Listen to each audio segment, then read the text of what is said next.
It's a sight that sends a shiver up the spine of any farmer. But what do swarming locusts have to do with human obesity? It wasn't a question high on the mind of Professor Steve Simpson when he started studying locust behaviour, but something soon became clear about the nature of swarming. The locusts follow a set of rules. Move with your moving neighbours, align with them, follow the one in front, move away from the one behind, and stay parallel to the ones to your side.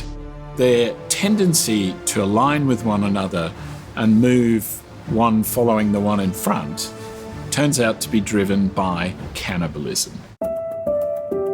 Professor Simpson describes swarms as a forced march. The locusts are deprived of protein, so end up chasing their neighbour while avoiding being caught themselves.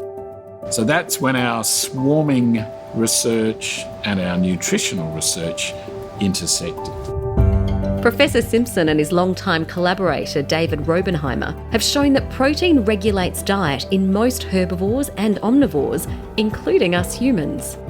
The smoking gun, if you like, in the obesity crisis is the interaction between our appetite system, particularly our protein appetite, and a world in which our macronutrient balance is becoming changed and protein is becoming diluted. That makes us particularly susceptible to being fooled into eating things such as savoury flavoured snack foods. So when you're in need of protein, you'll crave those flavours. That would, in a normal food environment, natural food environment, lead you to redress your protein imbalance.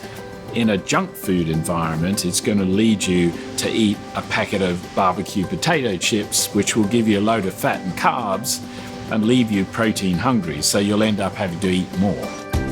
The so-called geometric framework designed by Professors Simpson and Robenheimer is considered a world-leading approach to analysing nutrition. It's a field he continues to study as Academic Director of the University of Sydney's Charles Perkins Centre. Nutrition imposes upon, it influences, it shapes everything about biology. Professor Simpson now adds the prestigious Macfarlane Burnet Medal to his long list of honours.